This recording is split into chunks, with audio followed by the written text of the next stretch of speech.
Përshëndetje miq të respektuar. Në Turqi është duke u mbajtur edicioni i 4 i forumit diplomatik të Antalyasë. Çfarë është ky forum? Është i niveleve më të larta të forumeve të këtilla që mbahen diku në botë.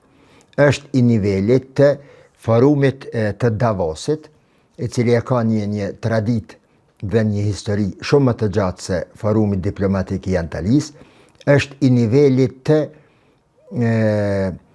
lutjes së mëngjesit në Shtetet e Bashkuara të Amerikës, për të cilin pa ta bërë një shkrim të detajzuar se prej nga ka rrjedh, kush është i pari i cili e ka mbajt lutjen e mëngjesit, ai pastori i ardhur nga Norvegjia, i migruar në Amerikë, si e ka filluar me punëtor, pastaj duke u rritur, pastaj Bashkia e New Yorkit e përvetson dhe shteti ose Shtetet e Bashkuara të Amerikës me përvojën e saj diplomatike dhe me fuqinë ekonomike dhe ndikuese ka arritur që një forum apo një lutje të mëngjesit ta ngrit në nivelin më të lartë të forumeve që mbahet diku në botë. Dua të them me këtë se mbajtja apo organizimi i forumeve të këtilla, siç është tani forumi diplomatik i Antalyasë, këto dy që i përmenda dhe janë edhe një 7-8 që mbahen në Gjermani, në Britani, në Japoni, në Kanada, në Australi, i kërkojnë apo i lypin dy parakushte. Parakushti i parë është fuqia dhe përvoja diplomatike e shtetit që i organizon forumet e këtilla, dhe e dyta, fuqia ndikuese e atij shteti, jo vetëm në rajonin ku është i pozicionuar gjeografikisht, por politikat e këtij shteti ndikojnë edhe në anët e tjera të botës. Për shkak se ftesat që bëhen ose vendet të cilat marrin pjesë në për këto pjesëmarrëse, fillimisht duhet ta ndjejnë veten të nderuar apo të privilegjuar për të marrë pjesë në forume, në mënyrë që në politikën e brendshme pastaj, apo në atë konsumin e brendshëm, liderët e atyre vendeve ta përdorin pjesëmarrjen si një të arritur të tyre personale dhe të qeverive apo politikave vendore. Pra, forumi diplomatik i Antalyasë ka atë sintagmën apo simbolikën e pozicionit dhe të fuqisë së Turqisë si në rajon, si gjithandej në politikat dhe arenën ndërkombëtare. Për të marrë pjesë në këtë forum, natyrisht se përveç marrëdhënieve bilaterale të mira që duhet t'i kenë shtetet të cilat ftohen, ato shtete në një mënyrë apo tjetër ose targetohen për marrëdhënie të mëtutjeshme në të ardhmen, ose vlerësohen për raportet e mira të cilat i kanë me Turqinë. Ky forum tani, apo në këtë forum, tani po merr pjesë edhe Kosova në nivel të presidentes, ku atje zonja Vjosa Osmani është takuar sot edhe me presidentin e Turqisë, që ka qenë një takim përtej të qenurit takim midis dy presidentëve të dy vendeve, një afërsi e ngrohtë midis dy liderëve, të Kosovës dhe të Turqisë, që jep të kuptohet, siç edhe shprehet zonja Vjosa Osmani, se sikur edhe Turqia, edhe presidenti Erdogan është vend dhe është personalitet me ndikim dhe shumë i rëndësishëm për Kosovën. Mbase, në fjalën e saj, zonja Osmani e shpreh botërisht se Turqia dhe Shtetet e Bashkuara të Amerikës janë dy vende shumë të rëndësishme për Kosovën. Ajo që dua ta shpjegoj këtu, në fakt, nuk është forumi, historia e forumit, pesha e forumit, apo se në të përmarin pjesë dhjetra president e kryeministra të vendeve, por duhet të përmendi diçka tjetër. Dhe ajo ka të bëj me raportet e mundshme të ardhshme midis Kosovës dhe Sirisë. Historikisht, këtë e kam thënë më shumë se njëherë, e kam shkruar në shkrimet e mia se Kosova apo shqiptarët kanë hisën e tyre në lindjen e mesme së paku sa edhe shtetet më të fuqishme të botës. Nëse shqiptarët nuk e kanë fuqinë ndikuese që të bëjnë në lindjen e mesme atë që e bëjnë shtetet më të fuqishme, së paku Kosova e ka të drejtën morale dhe historike që të interesohet për lindjen e mesme dhe të kërkoj raporte bilaterale, diplomatike, ekonomike dhe të rrafshave të tjera. Pse e them këtë? Sepse përgjatë shekujve të kaluar, fytyra eminente të shqiptarve kanë lënë gjurmë të pashlyeshme në historinë e kombeve apo të shteteve të lindjes e mesme. Si në Algjeri, si në Tunizi, si në Libi, aq më shumë në Egjipt, edhe më shumë në Siri, apo në Liban, apo në Irak dhe Gjetio.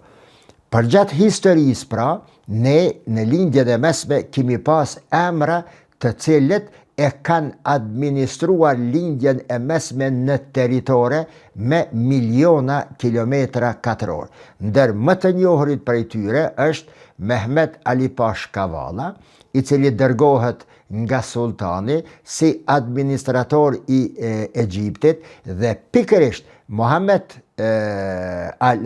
Ali Pash Kavala është njeriu i cili i fiton 2 luftra ndër më të rëndësishmet për perandorin osmane të atëhershme. E fiton luftën kundër Napoleon Bonapartes dhe luftën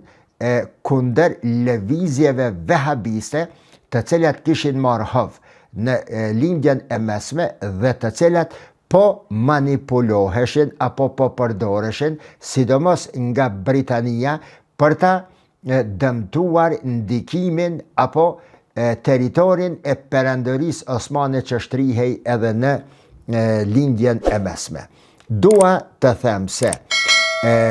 pjesëmarrja e presidentes Osmani në këtë forum, përveç të tjerave, përveç të mirave apo imazheve të tjera të mira, ajo sot është takuar edhe me liderin e Sirisë, Ahmed Eshera, dhe ky takim është i një rëndësie specifike dhe atë për 2 arsye. Në pyetjen e cila sot moshtrua në intervistën time në KTV, edhe pse nuk kisha kohë, isha jashtë, por për aq kohë sa arrita të flas, e thash se nëse këtë takim të presidentes Osmani me Ahmed Eshera e ka para përgatitur apo e ka aranjuar Turqia, respektivisht presidenti Erdogan, unë së shpejti pres një njohje të re për Kosovën. Dhe ajo njohje do të vi nga Siria.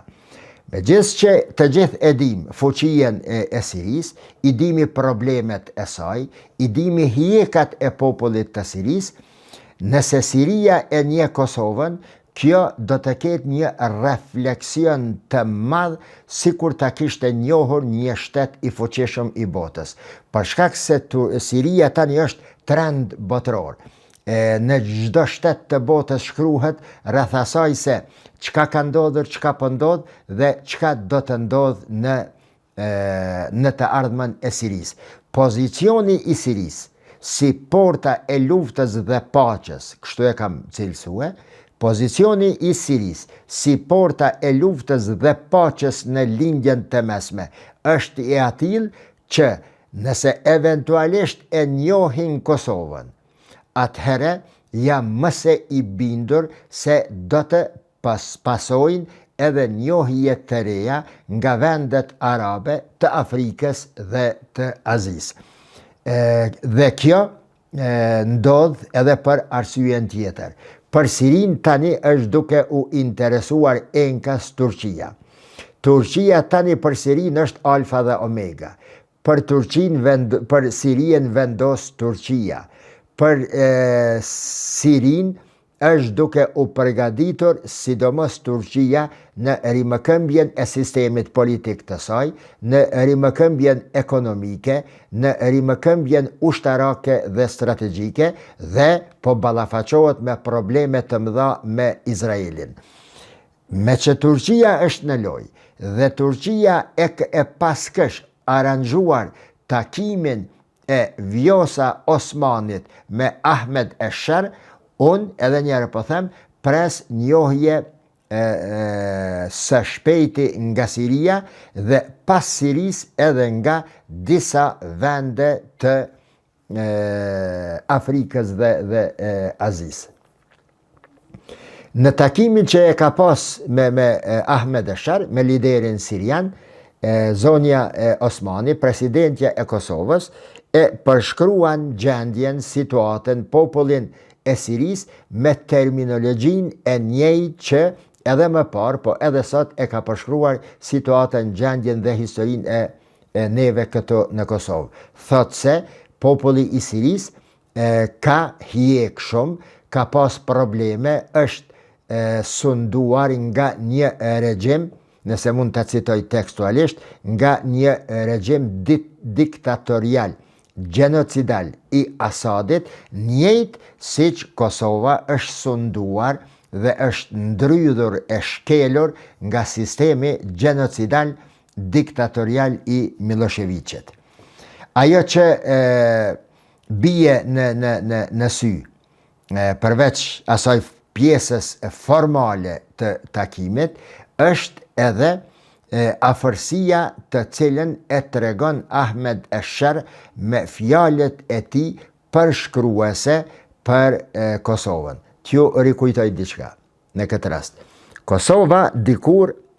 megjithëse që pas do kohe ja ka pas nis me u fsheh pas asaj që e ka bë, Kosova dikur ka trajnuar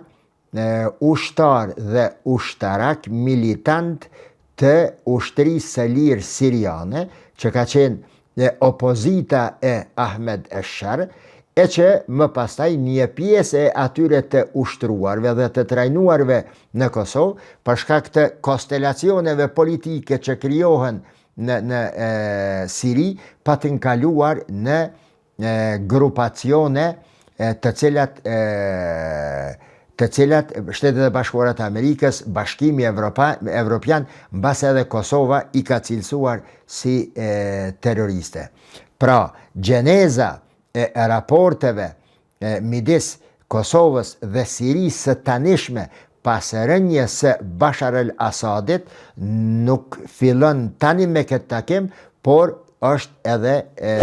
e kohës kur opozita siriane po luftonte për çlirimin e popullit të Sirisë nga sundimtari sirian, i cili sundimtar, familje sundimtare, e kishin ndrydhur dhe ja kishin pi gjakun me pamuk popullit të Sirisë për hiç më pak se 60 vite. Dhe duke mos dashur me zgjat më tepër, të rikujtoj edhe diçka. Më tepër se njëherë kam thënë se shqiptarët kanë hise në lindjen e mesme, po aq sa kanë edhe shtetet e fuqishme. Dallimi mes neve dhe shteteve të fuqishme është pikërisht fuqia.